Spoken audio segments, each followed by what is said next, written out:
Welcome to my YouTube channel Shashwat Ayurveda. आज हम पढ़ेंगे चरक संहिता। चरक संहिता के सूत्र स्थान को पढ़ने से पहले इंट्रोडक्शन है।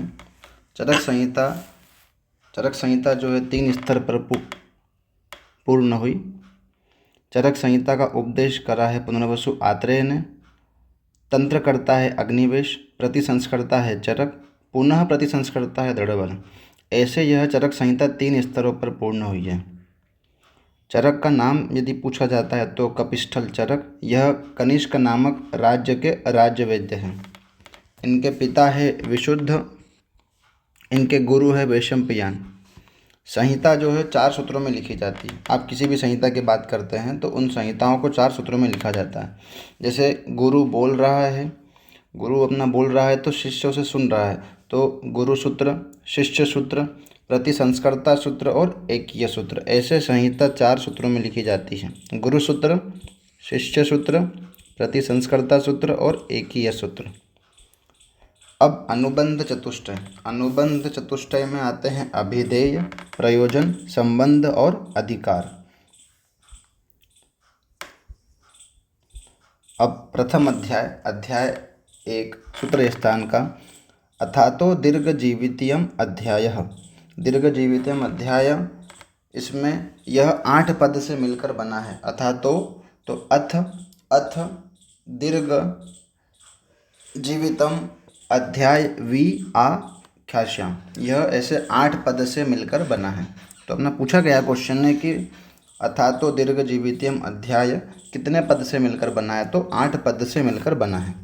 अब यहाँ पर सामान्य सी बात है, यदि आप किसी भी श्लोक को पढ़ोगे तो अ और आ आता है, तो जहाँ पर अ है उसका मतलब है नहीं।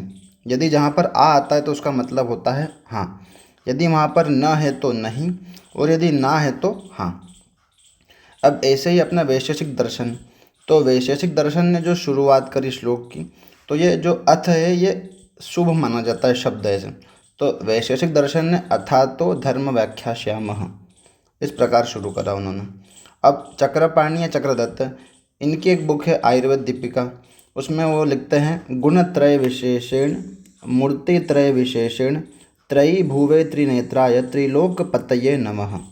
इसमें सत्व से ब्रह्मा को, रज से विष्णु को और तम से महेश को ऐसे माना है।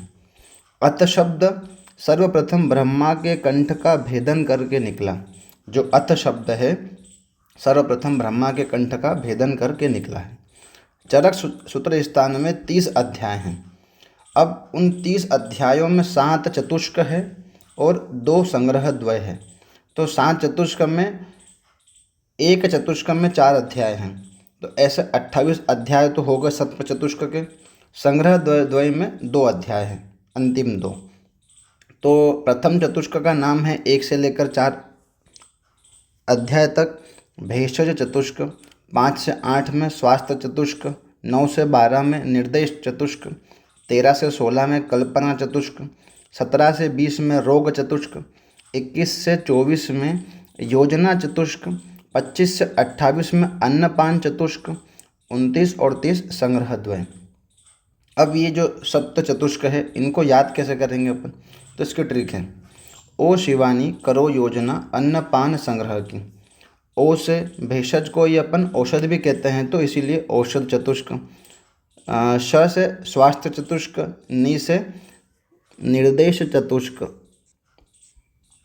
क से कल्पना चतुष्क, रो से रोग चतुष्क, योजना चतुष्क, अन्नपान चतुष्क। अब संग्रह, तो संग्रह से क्या समझेंगे, संग्रह द्वय। संग्रह द्वय तो अंतिम जो 29 और 30 अध्याय है उसे हम कहेंगे संग्रह द्वय। अब श्लोक नंबर 3 देखते हैं। इसमें भरद्वाज का पर्याय बताया है। भरद्वाज का पर्याय है उग्र तपा, और इंद्र का पर्याय है शरण्यम और अमरेश्वर। भरद्वाज का पर्याय है उग्र तपा, इंद्र का पर्याय है शरण्यम और अमरेश्वर। अब श्लोक नंबर 4 और 5 में आयुर्वेद अवतरण बताया है। आयुर्वेद अवतरण का उल्लेख 2 जगह पर है, चरक सूत्र 1 में और चरक चिकित्सा के प्रथम अध्याय के 4th पाद में। तो ऐसा पूछा गया है कि आयुर्वेद अवतरण का कहाँ पर वर्णन है, तो एक चरक सूत्र 1 में और एक चरक चिकित्सा प्रथम के चतुर्थ पाद में। इसमें अवतरण में देखेंगे तो पहले ब्रह्मा ने आयुर्वेद का स्मरण किया है। ब्रह्मा से दक्ष प्रजापति से अश्विनी कुमारों से भगवान इंद्र से महर्षि भरद्वाज। अब श्लोक नंबर 6 और 7 में तो चरक संहिता में 7 संभाषा परिषद हुई है। 7 संभाषा परिषद हुई है। संभाषा परिषद में होता था कि सभी ऋषिगण बैठते साथ में और उस संभाषा में जो तय किया जाता था वही सर्वशास्त्र सम्मत होता था। तो ऐसे ही पूरी संहिता में 7 जगहों पर संभाषा हुई है। तो सूत्र स्थान में 4 जगह है, चरक सूत्र 1 में, चरक सूत्र 12 में, चरक सूत्र 25 में और चरक सूत्र 26 में। यह 4 संभाषा हुई है सूत्र स्थान में। चरक शारीर में 3रा अध्याय, चरक शारीर में 6ठा अध्याय। ऐसे शारीर स्थान में 2 जगह संभाषा हुई है और चरक सिद्धि में 11वां अध्याय, ऐसी सिद्धि स्थान में 1 जगह संभाषा हुई है। अब यदि इतना पूछा जाता है कि संभाषा कहाँ हुई, तो पार्श्वे हिमवतः शुभ है। पार्श्व मतलब किनारे पर, हिमालय के किनारे पर संभाषा हुई है। अब इस संभाषा में कुल 53 ऋषि थे। जो यह संभाषा हुई थी इसमें कुल 53 ऋषि थे। अब उन 53 ऋषियों के नाम इम्पोर्टेंट नहीं है, इसमें कुछ प्रमुख ऋषि हैं, उनके नाम हमें ध्यान रखना है। तो प्रमुख ऋषि में एक है आत्रेय, सांख्य, अगस्त्य जो थे वह दक्षिण भारत के थे। भिक्षुरात्रेय, कांकायन जो है बाहलिक मतलब यूनान के रहने वाले थे। एक हिरण्याक्ष हुए, वेखानस जो थे यह वानप्रस्थ के थे। बालखिल्य। श्लोक नंबर 15 और 17 में धर्म अर्थ काम मोक्षाणाम आरोग्यम मूलम उत्तमम। धर्म अर्थ काम मोक्षाणाम आरोग्यम मूलम उत्तमम मतलब आरोग्य प्रदान करने के लिए 4 पुरुषार्थ की आवश्यकता है। धर्म अर्थ काम और मोक्ष, इन्हें ही अपन 4 पुरुषार्थ कहते हैं। इसे उत्तम मतलब प्रधान माना गया है। किसे? धर्म, अर्थ, काम और मोक्ष। जब महर्षिगण ध्यानस्थ हो गए तब उन्होंने दिव्य दृष्टि से शक इंद्र को देखा। इंद्र के पर्याय बताए हैं सहस्त्र अक्ष भवनम, शचीपतिम, बलहंतारम, सुरेश्वरम। यह इंद्र के पर्याय हैं। पहला है सहस्त्र अक्ष भवनम, दूसरा शचीपतिम, तीसरा बलहंतारम, चौथा सुरेश्वरम। ऐसे ही यहाँ पर भरद्वाज का एक पर्याय बताया है विपुलमति। भरद्वाज को बोला है विपुलमति और अग्निवेश को बोला है विशिष्ट बुद्धि। श्लोक नंबर 24 पर आते हैं। इंद्र ने भरद्वाज को आयुर्वेद का ज्ञान त्रिसूत्र रूप में दिया। पूछा गया क्वेश्चन है पीजी में, इंद्र ने भरद्वाज को आयुर्वेद का ज्ञान किस रूप में दिया? तो त्रिसूत्र रूप में दिया। अब वह त्रिसूत्र क्या है? तो हेतु, लिंग और औषध। हेतु, लिंग, औषध ज्ञानम स्वस्थ आतुर परायणम त्रिसूत्रम शाश्वतम पुण्यम बुबुदे यम पितामह। इसी त्रिसूत्र को ही हम त्रिस्कंद भी कहते हैं। सो अनंत अपारम त्रिस्कंदम आयुर्वेदम महामति है। अब आयुर्वेद जिसका ना अंत है, मतलब जिसका आदि है ना अंत है। अब इसमें खाली अनंत शब्द बताया है तो इसमें एक न्याय लगा है, गो बल्ली वर्धना, इससे समझाया है। मतलब एक न्याय लगा करके इस श्लोक को समझाया गया है, जिसने बताया है आयुर्वेद जिसका आदि है ना अंत है। अब पदार्थों की बात करते हैं तो चरक ने 6 पदार्थ बताए हैं, वैशेषिक दर्शन ने भी 6 पदार्थ बताए हैं, नव्य न्याय ने 7 पदार्थ बोले हैं, जिसमें भाव पदार्थ 6 है, अभाव 1 पदार्थ है। न्याय ने 16 पदार्थ बताए हैं, पतंजलि दर्शन ने 25 बताए हैं और द्रव्य गुण में 7 पदार्थ बताए हैं। अब जो चरक में बताए हैं 6 पदार्थ, उसका क्रम इम्पोर्टेंट है। तो सामान्य, विशेष, गुण, द्रव्य, कर्म, समवाय, इनका क्रम ध्यान रखना है। प्रथम है सामान्य, विशेष, गुण, द्रव्य, कर्म और समवाय। पुण्यम आयुर्वेदम पुनर्वसुः। अब जो भरद्वाज इंद्र ने आयुर्वेद का ज्ञान भरद्वाज ऋषि को दिया। अब भरद्वाज ऋषि के शिष्य कौन हुए? पुनर्वसु आत्रेय। फिर पुनर्वसु आत्रेय के 6 शिष्य हुए।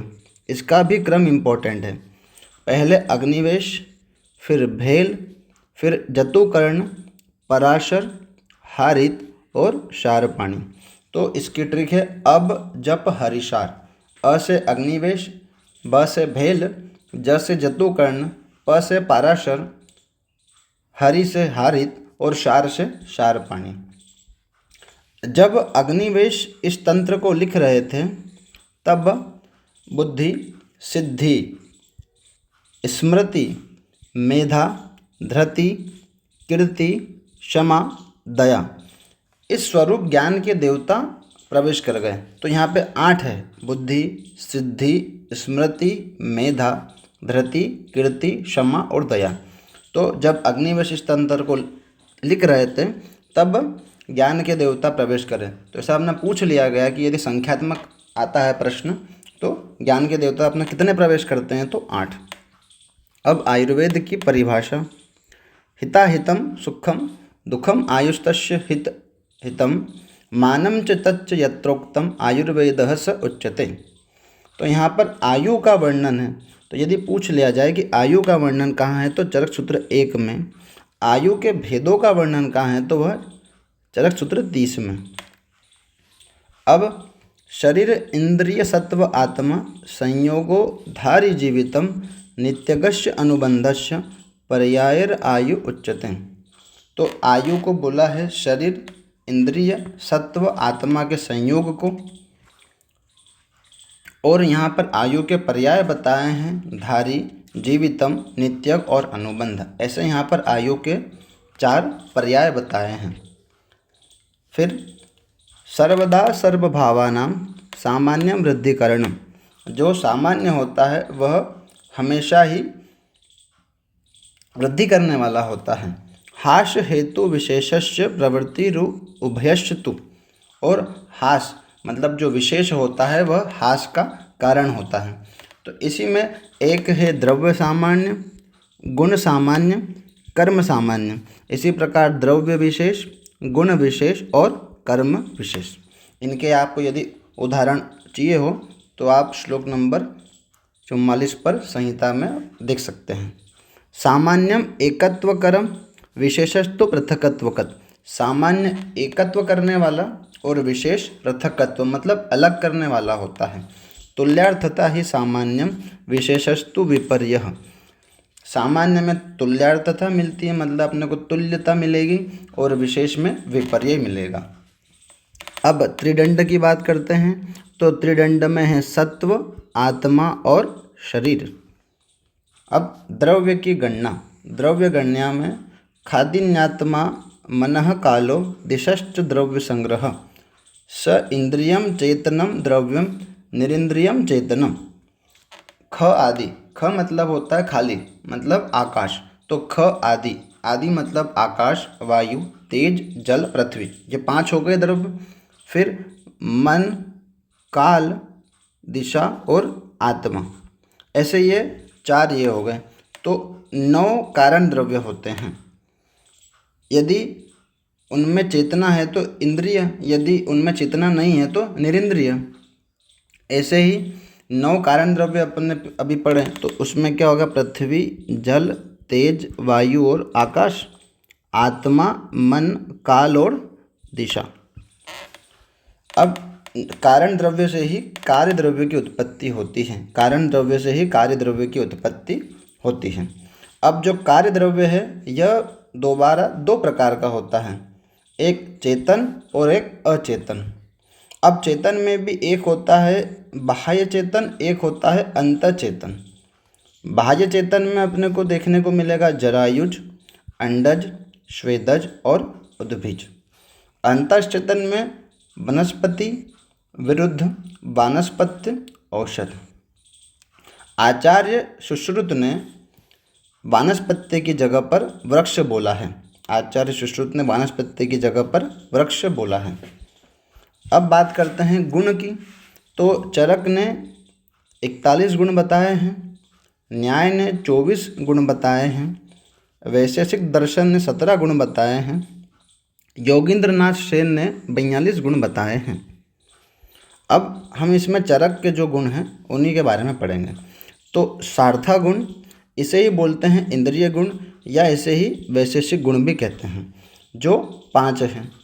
शब्द, स्पर्श, रूप, रस और गंध, यह अपने 5 गुण हो गए। अब हैं गुरुवादी गुण, इसे ही बोलेंगे शारीरिक गुण या द्रव्य गुण। ये कितने हैं? 20। तो गुरु, मंद, हिम को बोलते हैं शीत, स्निग्ध, श्लक्ष्ण, सांद्र, मृदु, स्थिरा, गुणा, ससूक्ष्म, विशदः, विशंति, सविपर्या, मतलब 10 गुण हो गए। इनके विपरीत गुण जो होते हैं ऐसे 10 हो जाएंगे। तो गुरु का विपरीत लघु, मंद का तीक्ष्ण, शीत का उष्ण, स्निग्ध का रुक्ष, श्लक्ष्ण का खर, सांद्र का द्रव, मृदु का कठिन, स्थिर का सर, सूक्ष्म का स्थूल, विशद का पिच्छिल। ऐसे ही परादी गुण हो गए हैं 10। अपन इसे पढ़ेंगे आगे। अध्यात्म गुण या आत्मगुण होते हैं 6। बुद्धि, सुख, दुख, इच्छा, द्वेष और प्रयत्न।